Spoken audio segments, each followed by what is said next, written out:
Good morning student. Siddharth शिक्षा सदन online class में आपका हार्दिक स्वागत है। आज हम इस वीडियो में महासागरों की गति के बारे में अध्ययन करने जा रहे हैं। तो प्यारे बच्चों, महासागरों की गतियाँ को 3 भागों में विभाजित किया गया है। सबसे पहली है तरंग, दूसरी है ज्वार भाटा, तीसरा है महासागरीय धाराएं। जैसे समुद्र तट पर अगर उस पानी में हम गेंद को गिराते हैं तो हम क्या देखते हैं? हम देखते हैं कि जब गेंद गिरी तो पानी उछलकर ऊपर आता है। पानी उछलकर क्या होता है? ऊपर आता है। उसी प्रकार ये तरंगे जब महासागरीय सतह पर जल लगातार उठता है और गिरता है, उसे हम क्या कहते हैं? तरंग कहते हैं।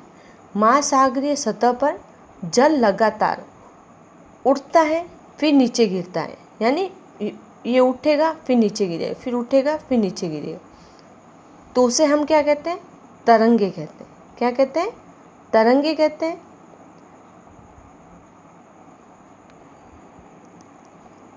समुद्री सतह पर पवन के बहने से तरंगे उत्पन्न होती हैं। यानी जब समुद्री सतह है वहाँ पर हवाएं चलती है, जितनी तेज हवा चलेगी तरंगे उतनी ही अधिक उत्पन्न होगी। तो समुद्री सतह पर पवन के बहने से तरंगे उत्पन्न होती हैं।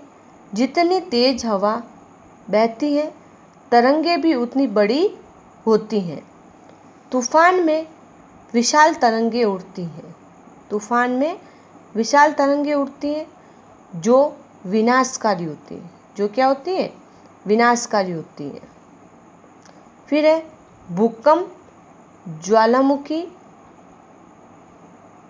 या जल के नीचे भूस्खलन के कारण जल अत्यधिक विस्थापित होता है।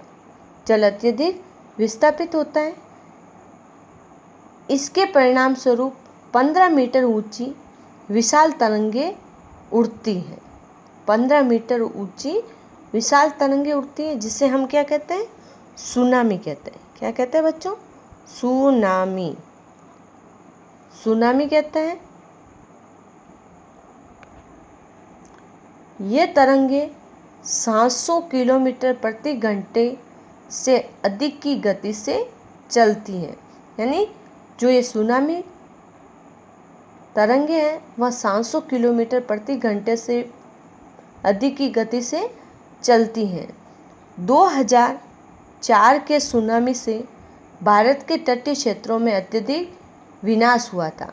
यानी 2004 में सुनामी आई थी जिसके कारण भारत के तटीय क्षेत्रों में अत्यधिक विनाश हुआ था। सुनामी के बाद अंडमान और निकोबार द्वीप समूह में इंदिरा पॉइंट डूब गया था। सुनामी के बाद क्या हो गया था? जो अंडमान निकोबार द्वीप समूह है वहाँ पर इंदिरा पॉइंट है। क्या है? इंदिरा पॉइंट, जो डूब गया था। फिर है ज्वार भाटा। ज्वार भाटा दिन में 2 बार महासागरीय जल का उठना और गिरना, दिन में 2 बार महासागरीय जल का उठना और गिरना ज्वार भाटा कहलाता है। क्या कहलाता है? ज्वार भाटा कहलाता है। सूर्य एवं चंद्रमा के शक्तिशाली गुरुत्वाकर्षण बल के कारण पृथ्वी की सतह पर ज्वार भाटा आते हैं। पूर्णिमा और अमावस के दिनों में सबसे ऊंचे ज्वार उठते हैं। पूर्णिमा और अमावस के दिनों में सबसे ऊंचे ज्वार उठते हैं, जिसे व्रत ज्वार कहते हैं। जिसे क्या कहते हैं? व्रत ज्वार।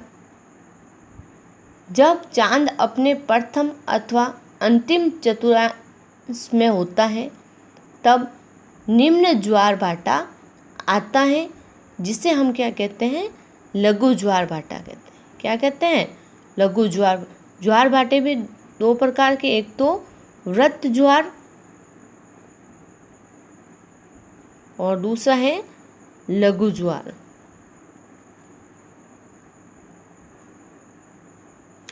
उच्च ज्वार नौ संचालन एवं मछली पकड़ने में सहायक होते हैं। उच्च ज्वार जो आते हैं वह एक तो नौ मछली पकड़ने में सहायक होते हैं। कुछ स्थानों पर इससे विद्युत भी उत्पन्न की जाती है। ये जो ज्वार आते हैं उससे हम विद्युत भी उत्पन्न कर सकते हैं।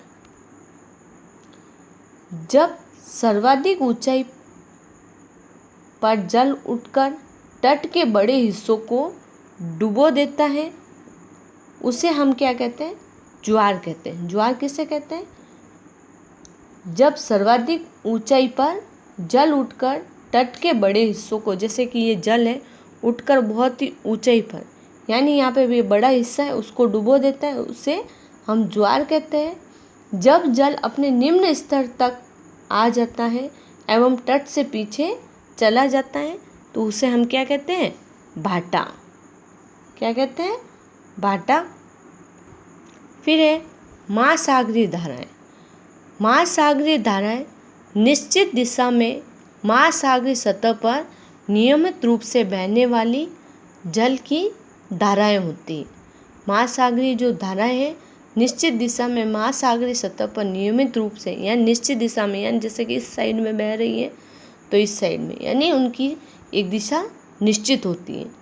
महासागरीय धाराएं गर्म एवं ठंडी हो सकती है। महासागरीय धाराएं गर्म और ठंडी होती है। कैसी होती है?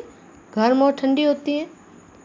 गर्म महासागरीय धाराएं भूमध्य रेखा के निकट उत्पन्न होती है। जो गर्म महासागरीय धाराएं हैं वह कहाँ उत्पन्न होती है?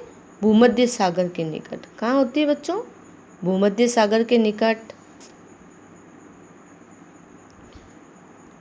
एवं ध्रुवों की ओर प्रवाहित होती है। ये भूमध्य सागर के निकट उत्पन्न होती है और ध्रुवों की ओर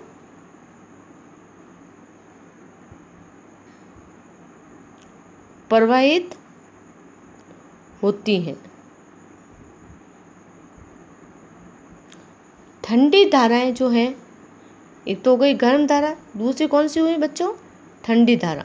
मैंने बताया अभी आपको, गर्म और ठंडी धारा। ठंडी धाराएं ध्रुवों या उच्च अक्षांशों से, ध्रुवों या उच्च अक्षांशों से उष्णकटिबंधीय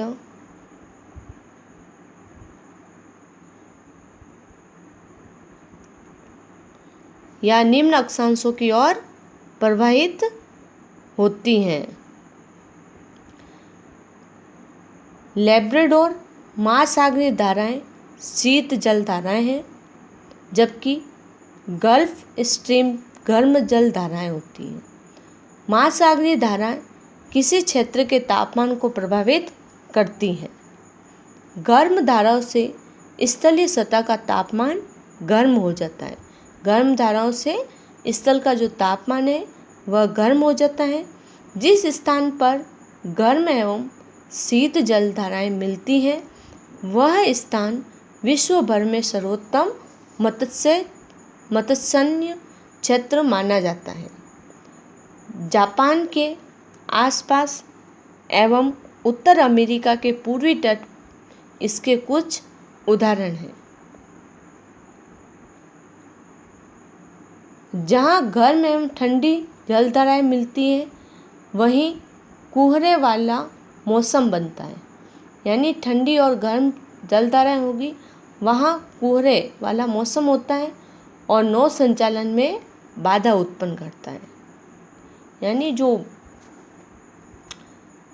गर्म व ठंडी जलधाराएं जहाँ अधिक होगी वहाँ कोहरे वाला मौसम बनता है।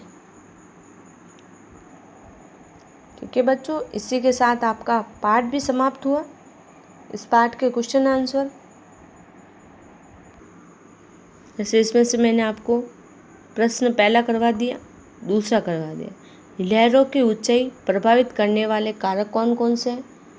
तो लहरों की ऊंचाई प्रभावित करने वाले कारक एक तो जल की मात्रा, दूसरा है वायु की गति, तीसरा है वायु की अवधि, चौथा है पानी के ऊपर वायु के बहने की दूरी।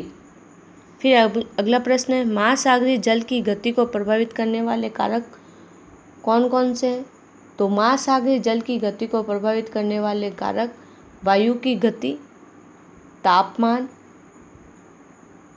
भूकंप, ज्वालामुखी उद्गार, सूर्य एवं चंद्रमा का गुरुत्वाकर्षण शक्ति, जल के नीचे भूस्खलन, जल के नीचे भूस्खलन। फिर है ज्वार भाटा क्या है तथा यह कैसे उत्पन्न होते हैं? तो ज्वार भाटा दिन में 2 बार महासागरीय जल का उठना और गिरना ज्वार भाटा कहलाता है। जब जल सर्वाधिक ऊंचाई तक उठकर तट के बड़े हिस्से को डुबो देता है तब उसे ज्वार कहते हैं। और जब जल अपने निम्न स्तर तक आ जाता है एवं तट के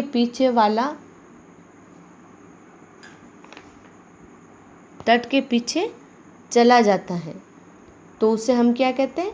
भाटा कहते हैं। फिर है ज्वार भाटा की उत्पत्ति के कारण सूर्य एवं चंद्रमा के शक्तिशाली गुरुत्वाकर्षण बल के कारण ज्वार भाटा आते हैं, यानी सूर्य और चंद्रमा की गुरुत्वाकर्षण शक्ति के कारण ज्वार भाटा आते हैं। फिर अगला प्रश्न है, महासागरीय धाराएं क्या हैं? तो अभी मैंने आपको बताया है, महासागरीय सतह पर जब जल नियमित रूप से एक निश्चित दिशा में बहता है तो उसे हम क्या कहते हैं? महासागरीय धारा कहते हैं। ठीक है बच्चों, ये बचे हुए प्रश्न आपको अपनी कॉपी में करना है। Thank you.